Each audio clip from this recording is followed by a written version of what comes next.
Sujeição a Deus é parte do que podemos classificar como o cerne da vida cristã, uma vez que a salvação é a rendição ao senhorio de Jesus. Então a entrega, que é essa rendição a Deus, ocupa um lugar vital, importantíssimo na relação com Deus. E esse é o assunto da nossa conversa hoje. Entrega não é algo automático, se aprende. Então falaremos nos próximos minutos sobre a importância de aprender a entrega. Fique comigo, eu tenho certeza que o seu coração será fortalecido e instruído pela palavra de Deus.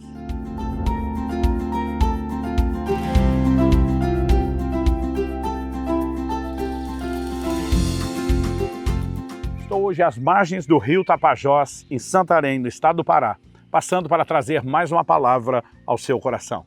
Vale destacar algo que precisa ser uma referência para mim e para a sua relação com Deus. A oração que Jesus, nosso Senhor, faz quando ele se encontra no Getsêmani. No Evangelho de Mateus, no capítulo 26, no verso 39. Nós vemos que Jesus prostrando-se, um ato de rendição, de submissão, de entrega, prostrando-se sobre o seu rosto. A Bíblia diz que ele ora dizendo: meu Pai, se é possível que passe de mim esse cálice, contudo, não seja como eu quero, e sim como tu queres. Nós encontramos aqui Jesus como homem, pleiteando algo, mas ao mesmo tempo ele declara: desde que isso não violente o teu plano, o teu propósito, a tua vontade. Ele disse: não, seja feita a tua vontade, não a minha. Se minha vontade estiver colidindo com a sua, eu me rendo, eu desisto, eu não vou lutar, que a sua vontade se estabeleça. Precisamos entender que Cristo é a nossa referência, o nosso modelo de fé e prática. A Bíblia diz que deve haver em nós o mesmo sentimento que houve também em Cristo Jesus. Que aquele que diz estar em Cristo deve andar como ele também andou. A Bíblia diz que ele nos deixou exemplo para que a gente siga as suas pegadas. E o que nós temos aqui não é apenas um registro da história, de um momento da vida, da cronologia, de Jesus. O que nós temos é uma instrução prática. É um modelo a ser seguido. Jesus nos ensina de uma maneira muito prática a importância da rendição. Nós precisamos conciliar, quando falamos do Evangelho, o que Deus deve fazer por nós, por outro lado, com aquilo que nós devemos fazer por Ele. É lógico que Deus tem feito promessas e que nessa aliança Deus também tem aquilo que Ele assumiu ser sua responsabilidade, mas isso não significa que o Evangelho tem essa perspectiva unilateral. Deus faz tudo por mim e eu não faço absolutamente nada por Ele. Aliás, isso fere terrível e gravemente o Evangelho. Eu vejo muita gente que na sua vida de oração não reflete o comportamento de Jesus. Eu tenho repetido a frase que oração não é apenas o meio através do qual nós conseguimos de Deus tudo aquilo que nós queremos. Se por um lado pode ter uma face de verdade nessa declaração, em contrapartida, para que a gente tenha a visão completa, deveríamos entender que no ambiente de oração, Deus também deveria conseguir de nós tudo aquilo que Ele quer. Porque a oração deveria ser parte de um ambiente de entrega, de rendição.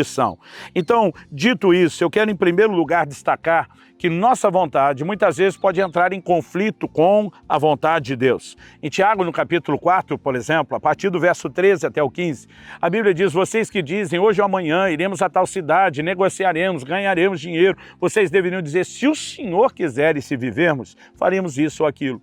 Em outras palavras, Tiago está dizendo: ei, você não manda no seu nariz, você tem um Senhor, é a vontade dele que conta, não é a sua. Você não decide sozinho para onde vai, você não decide sozinho aquilo que você faz, você se rende a uma vontade que é maior, que é superior à sua. Isso me ensina verdades práticas. Primeiro, a vontade divina deve vir antes dos meus próprios planos. Segundo, há uma vontade divina que é para a nossa vida pessoal, não é só aquele plano geral. Deus deseja que todos se salvem, ok, isso é para todo mundo, mas tem aspectos onde eu vou morar que na minha vida essa vontade se manifesta de uma forma e na sua vida de outra.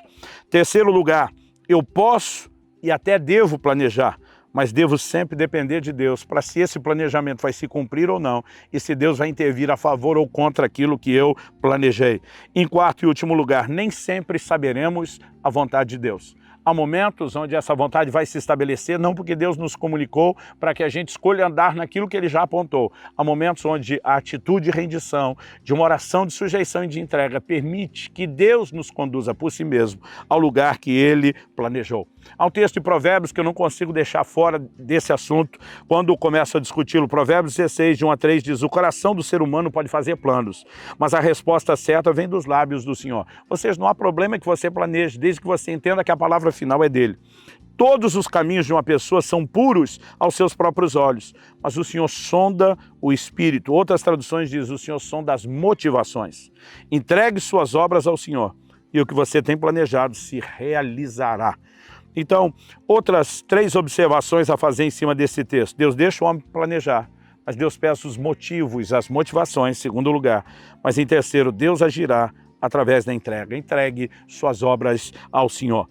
Isso, na verdade, nos leva ao entendimento que é uma base do Evangelho, que é o reino de Deus em primeiro lugar, Deus em primeiro. Em Mateus 6,33, Jesus diz, busque em primeiro lugar o reino de Deus, a sua justiça. O resto, ele diz, é acréscimo, né? Deus faz com que venha a reboque. E nós precisamos compreender essa perspectiva, né? Do que é o senhorio de Deus, do que é o reino de Deus em primeiro lugar, do que é Deus, a sua vontade, o seu desejo, os seus planos, que são sempre melhores do que os nossos, vindo em primeiro lugar. E se entendemos que rendição, né, à vontade de Deus diz respeito à sujeição ao seu senhorio, se o Evangelho nos leva à salvação, porque confessamos Jesus como Senhor das nossas vidas, tentar assumir o controle, as rédeas da direção da nossa vida, nos coloca exatamente no caminho contrário do que a Bíblia diz ser a proposta de salvação. Mas a entrega, ela não pode ser só teórica, ela precisa ser prática, e a verdade é que nós já nascemos com uma natureza rebelde. Ela precisa ser domada, ela precisa ser subjugada, ela precisa ser modificada, e entrega é algo que se aprende. Por exemplo, em Hebreus, no capítulo 5, no verso 8, nós temos uma outra leitura do que aconteceu no Getsemane. Na verdade, né, eu vou começar lendo o verso 7, a Bíblia diz, ele, Jesus, nos dias da sua carne, tendo oferecido com forte clamor e lágrimas, orações e súplicas a quem o podia livrar da morte, foi ouvido por causa da sua reverência. Muita gente me pergunta, pastor, o que é que significa a frase de Jesus? Se possível, passa de mim esse cálice. Cálice, na linguagem bíblica, em especial no ensino de Jesus, fala de sofrimento. Né? Hebreus interpreta o que aconteceu no Getsemane, dizendo que ele ofereceu orações e súplicas a quem o podia livrar da morte. Jesus sabia que a hora de morrer, a hora da cruz estava chegando, e basicamente, como homem, ele está dizendo, se tiver um plano B, se tiver um jeito de escapar e evitar todo esse sofrimento, mas mesmo quando ele está orando por isso, ele diz, mas seja feita não a minha, mas a sua vontade. O verso 8 diz, embora fosse filho, aprendeu a obediência pelas coisas que sofreu, e tendo sido aperfeiçoado, tornou-se o autor da salvação eterna para todos os que lhe obedecem. Quando a Bíblia diz que Jesus aprendeu a obediência, é muito forte. Eu lembro de ainda adolescente ler isso, falei, não, está errado. A Bíblia diz que Jesus nunca pecou, o pecado é definido como a desobediência da lei. Como que ele aprendeu a obediência? Ele já era obediente. Um dia eu fui reclamar disso com meu pai, estudioso de Bíblia, e falou, filho, o texto não está falando dos primeiros níveis ou passos da obediência, está falando dos últimos. Aquilo não me convenceu muito. Mas alguns anos depois, lendo Filipenses 2, né, a Bíblia diz que Jesus, subsistindo na forma de Deus, esvaziou-se, assumiu a forma humana. E a Bíblia diz, e como homem foi obediente até a morte, e morte de cruz. Esse até a morte está falando do último nível da obediência, do último nível da rendição. Obviamente, Jesus não estava aprendendo os primeiros passos, ele já andava neles. Ele estava aprendendo os últimos passos, os últimos níveis da entrega. E eu e você precisamos entender isso. Se a palavra de Deus está falando que obediência se aprende, a entrega, que é a disposição de sujeitar a nossa vontade à vontade de Deus, em outras palavras, obediência, a entrega, ela também se aprende.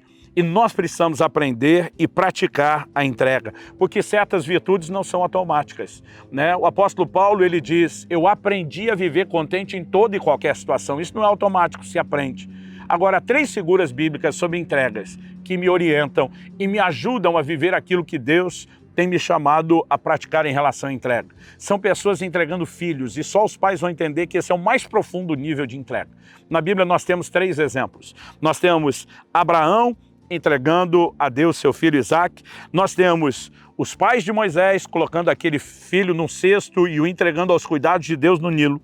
E nós temos Ana, mãe do profeta Samuel, que consagra e entrega seu filho ao Senhor. A diferença entre cada um desses episódios é que a entrega de Abraão é aquela que Deus pede. A entrega dos pais de Moisés é o que eles decidiram, Deus não pediu, e eles é que ofereceram. e nós temos a entrega de Ana. A entrega de Ana é aquela que Deus provoca. A Bíblia diz que Deus cerrou a madre de Ana para que ela não pudesse ter filhos. Naquela situação, ela simplesmente disse: se o Senhor me der um filho, é seu. O Deus que cerrou a madre agora abre. Então diz: ok, estou te dando um filho, me devolvo. Essa é a entrega que Deus provoca. Não importa qual nível. Se é algo específico que Deus nos pediu, se é algo que nós decidimos por nós mesmos, se é uma entrega que Deus provocou usando circunstâncias, a entrega precisa ser praticada. E à medida que praticamos, crescemos nela, nós aprendemos a ter o coração correto e a nos render plenamente ao Senhor. Eu ouvi a respeito desses 3 níveis de entrega no início da minha caminhada com Deus, através do querido e saudoso pastor Francisco, que foi uma grande influência na minha vida. Eu confesso que muitas vezes eu tive que praticar o nível de entrega parecido com a de Abraão. Deus pediu algo, era custoso, dolorido e precisávamos de um ato de fé pensando: Deus sabe o que faz, Ele nunca está pedindo de nós nada para nos prejudicar e sim para nos promover. Houve momentos onde o meu coração simplesmente, movido por gratidão ou confiança, disse: Senhor, mesmo que o Senhor não tenha pedido, eu quero te oferecer algo. Mas eu tive momentos semelhantes aos de Ana, onde Deus usou circunstâncias e me provocou a uma entrega que Ele não pediu deliberadamente, e nem fui só eu que por minha vez do lado de cá estava decidindo sozinho.